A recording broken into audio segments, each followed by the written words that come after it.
जो डीए 2006 से 2016 तक 125% पे पहुंचता था, 8%, 7% महंगाई के हिसाब से, अब महंगाई का आधा आपको डीए मिल रहा है। ये 0.5 नीचे भी जाएगा तब भी हमें उम्मीद है कि हमारा डीए 3% की बढ़ोतरी देगा।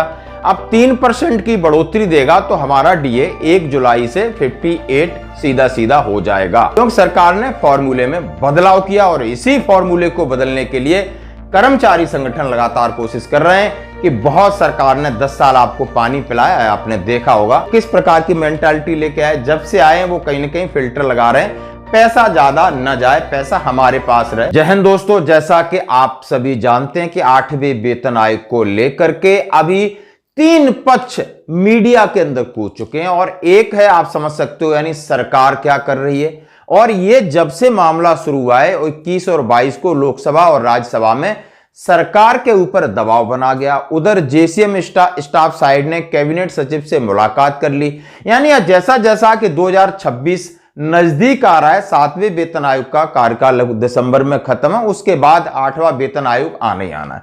अब बड़ा सवाल, बड़ा प्रेशर किसके ऊपर है? सरकार के ऊपर। और सरकार क्या कह रही है? सरकार के ऊपर सीधा सीधा सरकार के पास एक चीज है कि फिटमेंट फैक्टर क्या होगा, लास्ट में निचोड़ क्या निकलेगा फिटमेंट फैक्टर, यानी जितना आप टर्म्स ऑफ रेफरेंस बनाओगे वो आपकी सर्वे के लिए होगा, वो दायरा बताएगा, वो आपको ट्रैक बनाएगा, लेकिन असली फायदा सिर्फ और सिर्फ एक फिटमेंट फैक्टर है। यानी यदि हम याद करें कि हमें 7वें वेतन आयोग में एक ही चीज आती है 2.57 जो हमारे लिए फिटमेंट फैक्टर था, और जो हम तनख्वाह ले रहे थे या पेंशन ले रहे थे उसमें मल्टी गुणा कर दिया, आगे बन गया बस। और जब ये लागू हुआ और डिले हुआ तो हमें एरियर मिल गया, और ये सारी प्रक्रिया इसी के लिए।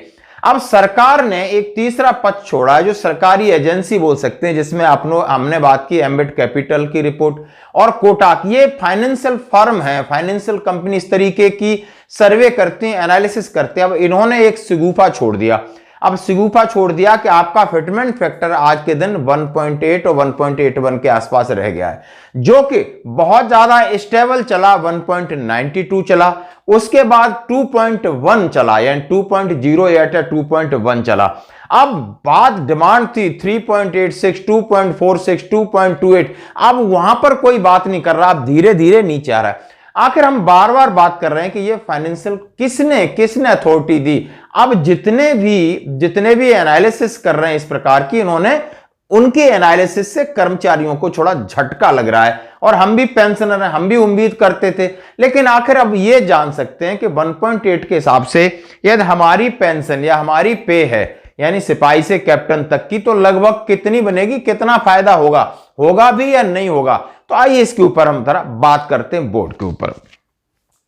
जैसा कि दोस्तों हमेशा की तरह रैंक लिखे हैं आपके साइड में, सभी जानते हैं, बिल्कुल सीधा सीधा। अब हम जो बेसिक है वो आपकी OROP 3 के हिसाब से सभी की बेसिक है, सिपाही, नायक, हवलदार, ऑनरी नायब सुधार, सूबेदार मेजर, लेफ्टिनेंट और कैप्टन। अब हमने मान के चला है कि डीए हमारा मिनिमम 60% होगा। अब इसके बारे में बात कर सकते हैं कि डीए आपका 60%, 61% होने के चांस हैं, 60 से 61 के बीच में रहेगा। जैसे कि इसके ऊपर बात कर लेते हैं कि अभी जिस तरीके की जो अपडेट आ रही है, और वो अपडेट कह रही है कि इस बार जो उछाल, यानी 144 आपके 2 महीने से, यानी मई का बना 144, ये जून में 144 रहता है या 143.5 पे जाता है उसका सूचकांक, तब भी आपका 58.08 या 58.04 तक पहुंच रहा है। तो हम सोच रहे हैं यदि 0.5 नीचे भी जाएगा तब भी हमें उम्मीद है कि हमारा डीए सीधा सीधा आपको 3% की बढ़ोतरी देगा। अब 3% की बढ़ोतरी देगा तो हमारा डीए 1 जुलाई से 58 सीधा सीधा हो जाएगा, बिल्कुल हो जाएगा। जैसा कि हम इसके भी कुछ आपके सामने आंकड़े जाहिर कर रहे हैं, और ये सारी चीज आपको यानी 30 तारीख को शाम को आंकड़े निकल जाएंगे। आज 29 है, कल शाम तक आप इंतजार कर लिए तो आपका डीए मैं श्योर कह रहा हूं 58% होगा। ये बात है 99.99% 0.1 के पता नहीं, 58% जो मैं कह रहा हूं। अब 58% से 1 जनवरी 2026 को 2% मिनिमम बढ़ेगा, मैक्सिमम 3 बढ़ेगा, तो 60 के आसपास आपका डीए जा रहा है। अब ये 60% फिटमेंट फैक्टर पर निर्भर करता है। जैसे कि 7वें वेतन आयोग के अंदर आपने 2.57 था। अब 2.57 बना कैसे था कि उनका डीए 125% पे पहुंचा था। 125 का 225 उन्होंने बना दिया, सीधा फिटमेंट फैक्टर 2.25, और उसमें 14.2% की बढ़ोतरी की थी। यह है सबसे कारण, उस वजह से आपका 2.57 बना। अब ये कह रहे हैं कि इस बार जब आपका 60 बनेगा तो इसमें भी 13 से 13.5 तक की बढ़ोतरी होगी। यदि 13% की बढ़ोतरी 60% के डीए में ऐड करते हैं तो फिटमेंट फैक्टर आपका 1.8 बनता है। समझ गए, 1.8 बनता है। यदि आपकी 20% की बढ़ोतरी होती है तो 1.92 बनता है, और मैक्सिमम 30 की बढ़ोतरी होती है तो 2.08 बनता है। अब इन तीनों के हिसाब से आपकी जो ग्रॉस आपकी पेंशन है और फिर कितनी बढ़ोतरी होगी इसके बारे में बात कर लेते हैं। जैसा कि 60% डीए के हिसाब से सिपाही की ग्रॉस पेंशन 42,563 होती है, 42,563 होती है, और डीए हम 1.92 जिस पे ज्यादा चल रहा था उसके हिसाब से 32,741 होती है, और सीधा उछाल पहले 1.92 पे तो 39,289 है, और 2.08 के हिसाब से आ रहा है तो 42,563 हो रही, यानी सिपाही की 32,741 60% डीए को मर्ज करने के बाद उससे यदि 30% बढ़ती है तो 42,563, 20% बढ़ती है तो 39,289, और 25% बढ़ती है तो सीधा डबल हो जाएगा, यानी 2 का फॉर्मूला। अब मैं बात कर रहा हूं जो आपकी कोटक वाली रिपोर्ट है वो 13% बढ़ोतरी की बात कर रही, तो जिसमें 36,833 आपके बन रहे, यानी 32,741 ले रहे हो, 36,833 की बात चल रही, यानी प्लस 4,000 का इसमें बढ़ोतरी हो रही है।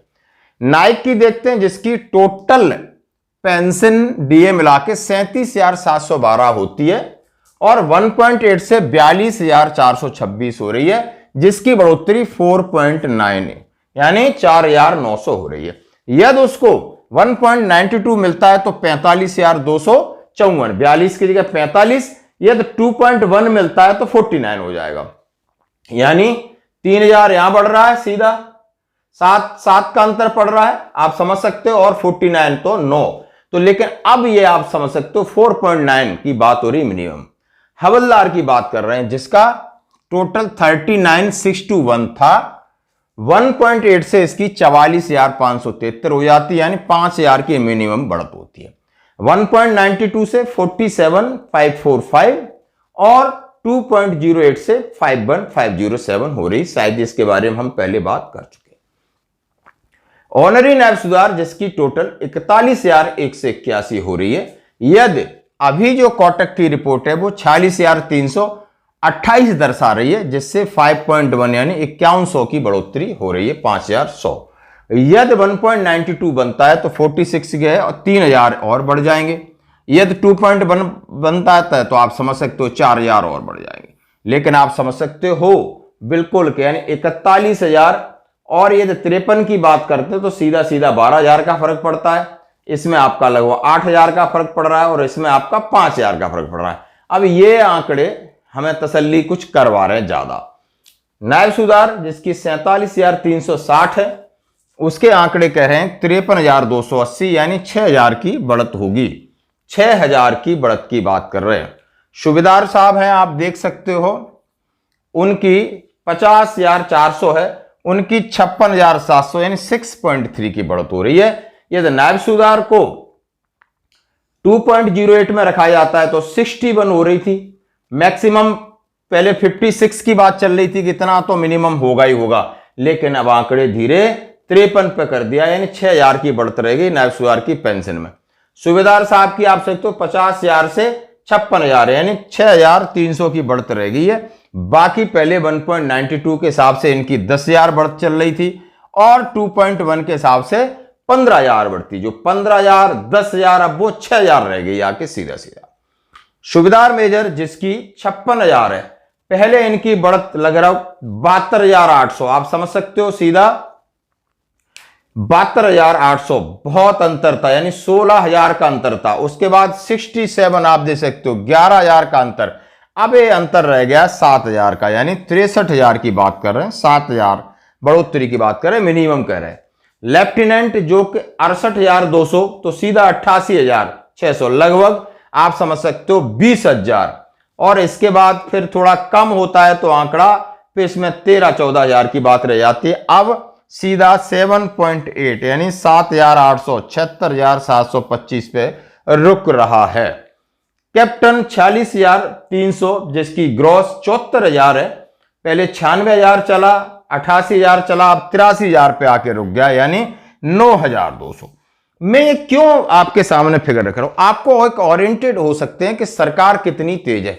सरकार इतनी तेज है, ये सारा सर्वे सरकार करा रही है, सोच रही है क्या रिस्पॉन्स मिलेगा, कौन सी बातें उठेंगी। लेकिन आप समझ सकते हो कि जेसीएम स्टाफ साइड के शिव गोपाल मिश्रा साहब ने, जो कि बड़े कद्दावर नेता हैं, और हम सबकी मांगों की जिम्मेदारी उन्हीं की जितने केंद्रीय कर्मचारी हैं। और उधर जब सामने मीटिंग करते हैं तो वो कौन है, कैबिनेट सचिव, यानी बड़ा बॉस है भाई, पीएमओ का राइट हैंड है पीएमओ, यानी इनके नीचे वित्त मंत्री भी इनकी सिफारिश को खारिज नहीं कर सकते।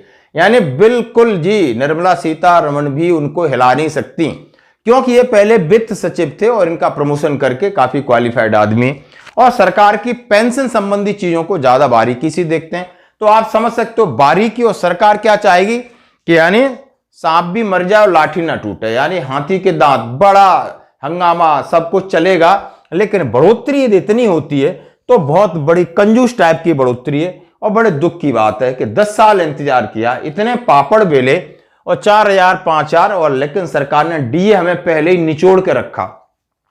जो डीए 2006 से 2016 तक 125% पे पहुंचता था, 8%, 7% महंगाई के हिसाब से, अब महंगाई का आधा आपको डीए मिल रहा है। ये सच बात है, क्योंकि सरकार ने फॉर्मूले में बदलाव किया, और इसी फॉर्मूले को बदलने के लिए कर्मचारी संगठन लगातार कोशिश कर रहे हैं कि बहुत सरकार ने 10 साल आपको पानी पिलाया है, आपने देखा होगा, पानी पिलाया इस भारतीय जनता पार्टी और इनके जो अलायंसेस हैं। आप समझ सकते हो किस प्रकार की मेंटालिटी लेके आए, जब से आए वो कहीं ना कहीं फिल्टर लगा रहे हैं, पैसा ज्यादा न जाए, पैसा हमारे पास रहे, हमारे संसाधन के लिए। लेकिन कर्मचारी शायद इनको कभी रास नहीं आए, हमेशा ये सोचते हैं कर्मचारियों को, जो कि इनके साथ इनकी सारी योजनाओं को इंप्लीमेंट करते हैं, लेकिन पेंशन जाने के बाद शायद इनका उनके प्रति ज्यादा उतना अटैचमेंट नहीं, अभी थोड़ा सा लगा है, नहीं पिछले 10 साल तो बिल्कुल भूल गए थे। आपकी क्या राय, जरूर कमेंट्स करें। धन्यवाद।